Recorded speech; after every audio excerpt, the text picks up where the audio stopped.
बिस्मिल्लाहिर्रहमानिर्रहीम अस्सलाम वालेकुम and welcome back to the Trade Track. Hope so you all are doing well. आज की वीडियो में हम गोल्ड को एनालाइज करेंगे फॉर द कमिंग वीक जो कि 3 फरवरी से स्टार्ट होगा।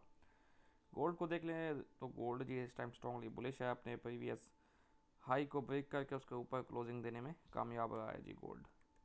ठीक है, वीकली चार्ट में अगर आप देखें तो वीकली चार्ट आपको बताता है कि यहाँ पे कुछ ब्रेकर ब्लॉक्स बन सकता है। यहाँ इस एरिया में अगर आप देखें तो 2750 ये एरिया एज ए सपोर्ट काम कर सकता है। 2750 से 2760 यस, ये $10 का जोन बना है। यहाँ पे गोल्ड अगर ट्रेस करता है तो यहाँ से आपको एक अच्छी बाय मिलेगी जो कि आपको 2850 या 2830 के आसपास लेके जा सकती है। वैसे इसका टारगेट 2900 है जो कि नेक्स्ट वीक भी अचीव हो सकता है फंडामेंटली, क्योंकि आपके पास डेटा है। एफ ओ एम सी नहीं, सॉरी, एन एफ पी का डेटा है। एन एफ पी के डेटा इस टाइम स्ट्रांगली बुलिश दिखाई दे रहा है गोल्ड के लिए। अगर वो वैसा ही आता है तो फिर गोल्ड उन 2900 टच कर सकता है। ओवरऑल फंडामेंटल सेंटीमेंट देखें तो ट्रंप इलेक्ट हो चुके हैं एज ए प्रेसिडेंट, और वैसे भी उनके लास्ट एयर में भी गोल्ड बुलिश रहा था and he is not in favour of high interest rate. उन्होंने कहा है कि मुझे लो इंटरेस्ट रेट चाहिए, but F O M C ने स्टैंड लिया। फेडरल रिजर्व ने उन्होंने कहा कि जो चेयरमैन पोवेल हैं कि हम in the best interest of country, in the best interest of people of the country, हम जो है रेट पॉज कर रहे हैं। रेट अभी ना तो इंक्रीज़ करें ना डिक्रीज़ करें, अल्टीमेटली रेट डाउन आने हैं। कब तक रेट को मतलब हाई रखा जा सकता है, तो इस वजह से गोल्ड उस चीज़ को ऑब्जर्व करके बुलिश हो गया वापस। चलते हैं डेली चार्ट में, देखते हैं क्या सिनेरियो है। डेली चार्ट में भी देखें तो ऑल टाइम हाई के ऊपर क्लोजिंग आई है, और उसके साथ साथ यहाँ पे आपके पास एक डेली का ब्रेकर ब्लॉक है जो कि 2774 से स्टार्ट हुआ है।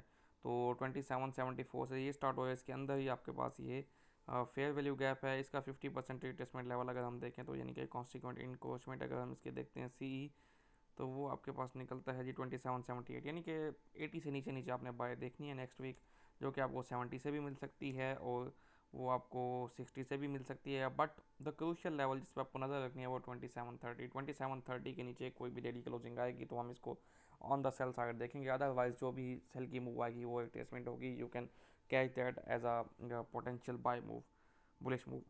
यहाँ पे अगर आगे इसके नीचे क्लोजिंग देगा तो फिर ये बेरिश होगा, अदरवाइज ये बुलिश है। 4 आवर्स में हम इसको देख लेते हैं कि how can we trade for the intraday. 4 hours में भी आपके पास यहाँ पे ये ब्रेकअप ब्लॉक है और इसके अंदर ही फेयर वैल्यू गैप है, यानी कि 2773 से 84 का लेवल। बट जो लेवल इस टाइम मुझे कहने के अट्रैक्ट कर रहा है, फैसिनेट कर रहा है, वो है ये वीक ओपनिंग गैप जो last week gold down side पे ओपन हुआ। 2764 से 2770 ऑलमोस्ट $6 का जोन है। इसके अंदर गोल्ड आता है तो बहुत अच्छी एक बाय मिल सकती है। यहाँ पे आपने लोअर टाइम फ्रेम में कंफर्मेशन देखनी है, उसके कंफर्मेशन देखने के बाद 15 मिनट या 5 मिनट की कंफर्मेशन देख के आप इसको यहाँ से बाय कर सकते हैं। अब गोल्ड ओपन होते ही क्या सकते हैं, ओपन होते ही गोल्ड थोड़ा ऊपर जा सकता है। इस ऑर्डर ब्लॉक से ये डाउन आएगा। सेल की मूव आप लेना चाहें तो with low risk, minimum risk आप ले सकते हैं, बट सेल की मूव इज़ रिस्की, 100% रिस्की है, क्योंकि इस टाइम गोल्ड का जो मोमेंटम है वो काफ़ी डाउन है। तो आप बुलिश साइड पे ट्राई करें, लेना चाहें तो सेल की मूव विद मिनिमम रिस्क आप ले सकते हैं। अदरवाइज गोल्ड को आपने 70 से नीचे नीचे बाय देखना है। एरिया मैंने आपको ये ड्रा करके दे दिया, इस एरिया से बहुत अच्छी मूव आपकी बाय की निकल सकती है। How I trade the gold आप कैसे कर सकते हैं वो चीज़ मैं आपको समझा देता हूँ। बहुत अच्छा तरीका है। मैं जो है एशिया सेशन को ट्रेड नहीं करता। एशिया सेशन चाहे जितनी लंबी मूव दे जाए, आई डोंट ट्रेड इट। हाँ, अगर एशिया सेशन मुझे कोई अच्छा क्लू दे जाए तो मैं कर लेता हूँ। खैर वीडियो लंबी हो रही है, मेरा मकसद आपको समझाना है। I am not posting this video for views. तो समझा देता हूँ मैं आपको। मैंने ये एक इंडिकेटर लगाया हुआ है सेशंस का। इसमें जो वाइट एरिया है ये एशिया सेशन है, येलो एरिया जो है ये आपका यूके सेशन है, और रेड एरिया जो है एनवाई सेशन है। अब मैं करता क्या हूँ, मैं एशिया में वेट करता हूँ। एशिया मुझे बताता है कि मैंने नेक्स्ट डे में क्या होगा। एशिया अगर रेंज करता है इस तरह से तो मैं वेट करता हूँ। अगर मेरा बायस बुलिश है, यानी कि मैं डे को बाय साइड में देखा हूँ, तो मैं वेट करता हूँ यूके ओपन हो, एशिया का लो ले, यहाँ पे मुझे इंगल्फिंग मिले, 1 मिनट में स्ट्रक्चर शिफ्ट मिले, तो मैं इसको बाय कर लेता हूँ। ठीक है, ये एक एरिया है। एशिया के बाद एन वाई क्या करता है, अगर तो सॉरी, एशिया के बाद यूके ने ये कर लिया, लो लिया, बुलिश हो गया। अगर यूके बुलिश हो गया तो फिर क्या करना है, फिर ये करना है कि एन वाई का वेट करना है। एन वाई ओपन होते ही थोड़ा रिटेस्ट कर, जैसे यहाँ पे इसने फेयर वैल्यू गैप में रिटेस्ट किया, ये यहाँ पे भी रिटेस्ट कर सकता था, यहाँ पे भी आ सकता था। हमें कैसे पता चलेगा कि कहाँ पे तक रिटेस्ट करेगा, तो हमें यहाँ पे लोअर टाइम फ्रेम में कंफर्मेशन देखनी है। अगर ये यहाँ पे कंफर्मेशन दे दो तो यहीं से बाय, यहाँ पे दे दो तो यहीं से बाय, यहाँ से पे दे दो तो यहाँ से बाय। तो ये तरीका है आपका। अभी मैं आपको पूरा वीक जो कि मैंने खुद ट्रेड किया है मैं आपको दिखा देता हूँ, आपने कैसे कैसे किया मैंने, और आप इसको कैसे कर सकते हैं। अब थर्सडे में आ जाएँ। थर्सडे में थर्सडे में मुझे एशिया खुद क्लू दे गया था, मैंने थर्सडे इसमें ट्रेड किया। थर्सडे में एशिया मुझे कैसे क्लू दे गया, एशिया ने पहले ये जी खुद रेंज बनाई, ये लो है रेंज का, इसने खुद ही रेंज का लो ग्रैब किया, एशिया ने खुद ही एक रेंज बनाई और खुद ही रेंज का लो पहले क्या है यहाँ पे सेलर्स को ग्रैब किया, उसके बाद बायर्स को मतलब बायर्स के स्टॉप लॉस हंट किए इस रेंज में से। मेरा बायर्स बोले था जब ये स्टॉप लॉस हंटिंग हुई तो आई बॉट इट हियर, मैंने ये क्या होता है इंगल्फिंग बन गई 5 मिनट में समझे, तो यहाँ से मैंने बाय किया।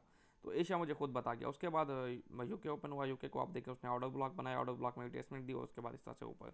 तो एशिया को अगर आपको समझ लगती है एशिया को ट्रेड कर सकते हैं, अदरवाइज आप वेट करें, एशिया आपको खुद बताएगा कि आगे दिन में होना क्या है। उसके बाद आ जाए जी वेंसडे में। अब वेंसडे में हमें ये वेंसडे ही है ना जी, वेंसडे में हमें वैसे तो मेरा बाइस बुलिश था, सीधी बात, बट मैंने यहाँ से बाय भी ली हुई थी इस एरिया से, क्योंकि यहाँ पे शायद हायर टाइम फ्रेम में कोई ऑर्डर ब्लॉक या कुछ था जिस बेस पे मैंने यहाँ पे बाय ली थी और ये एक अच्छी मूव दे गया था ना। आप देखें इसको, यूके को एशिया ने खुद यहाँ पे इंगल्फिंग बनाई, उसके बाद यूके ओपन हुआ, यूके डायरेक्ट ऊपर चला गया। लेकिन जब यहाँ पे पहुँच गया ना यूके, यूके को चाहिए था अगर इसने बुलिश जाना है तो ये इसका एशिया का हाई ब्रेक कर देता, इसने एशिया का हाई ब्रेक नहीं किया। तो मैं सोच रहा हूँ भाई इसने एशिया का हाई ब्रेक नहीं किया और हाई ग्रैब करके नीचे आ गया, तो मैंने डायरेक्ट यहाँ से सेल ली, दिस वॉज अ सेल और ये परफेक्ट सेल चली। तो मतलब कि सेशंस आपको खुद बता देंगे, मैं इसलिए वेट करता हूँ टाइम का, अच्छे टाइम पे आपको रेट मिलती है। तो मैंने ये बाय यहाँ पे कट की, यहाँ पे सेल ली, 5 मिनट में स्ट्रक्चर शिफ्ट था, market fail to make a higher high और एक लोअर हाई बना दिया और यहाँ से एक अच्छी सेल चली। तो आप सेशंस को देख के इस तरह से ट्रेड कर सकते हैं। मैं पूरा वीक आपको समझाऊंगा कि कैसे कैसे मैंने ट्रेड किया और कैसे कैसे आप कर सकते हैं। यहाँ पे आ जाएँ जी मंडे में, मंडे ही है ना, यस। अच्छा जी मंडे में क्या हुआ, मंडे में ये हुआ कि कहाँ गया पेन, अच्छा ये एशिया ने खुद ही एक रेंज बनाई और ये रेंज बनाने के बाद उसके बाद ये यूके ओपन हुआ, यूके ने आके एशिया का लो लिया, इंगल्फिंग बनाई, इंगल्फिंग के नीचे स्टॉप लॉस, यहाँ से बाय। अब अगर आप स्कल्पिंग करते हैं तो एशिया का है, उसके बाद अगर आप स्कल्पिंग नहीं करते तो मज़ीद आप इसको ऊपर यहाँ यहाँ कहीं देख सकते थे। ये बहुत अच्छा देखा आप, मैं आपके सामने पूरा वीक मैंने खोल के रख दिया, मंडे से लेकर और पूरा फ्राइडे तक।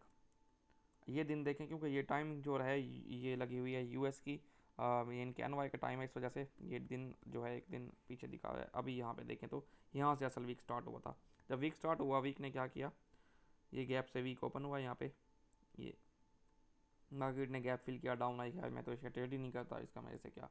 फिर जब मैंने देखा कि यूके ऊपर जा रहा है, आई वॉज एक्सपेक्टिंग कि मेरा बाइस बुलिश था, लेकिन मंडे को डेली लो होता है, मैंने कहा बस ये डेली लो लग गया है, मार्केट यहाँ से ऊपर जाएगी। लेकिन यहाँ पे क्या हुआ कि मार्केट ने एशिया का हाई नहीं ब्रेक किया, कुछ भी नहीं किया, ना ही उसे ग्रैब किया। तो फिर मुझे समझ लगी कि this was only the retracement जो कि यूके का रहा था एशिया के हाई के पास। तो ये रिट्रेसमेंट कंप्लीट हुई, यहाँ से इंगल्फिंग क्लोज हुई, यहाँ पे सेल, बहुत अच्छा ट्रेड। अब देखिए पूरा वीक आपके सामने खोल के रख दिया है और पर्सनल ट्रेड मैंने इसी तरह लिए हैं, इसको आप फॉलो करके अच्छी ट्रेडिंग अप्रोच आप बना सकते हैं। मार्केट में कुछ भी वन लाइनर नहीं होता, ये जो तरीका बता रहा हूँ ये भी परफेक्ट नहीं है, कुछ भी मार्केट में परफेक्ट नहीं है, 100% कुछ भी 100% नहीं है। वन लाइनर स्ट्रेटजी मेरे पास नहीं है, किसी के पास नहीं है, इस मार्केट में धक्के खाने पड़ते हैं तभी आप सीख सकते हैं। Hope so you enjoyed the analysis, you enjoyed the trading technique and I wish you good luck for the next week. Video को लाइक और कमेंट कर दीजिएगा। Thank you so much.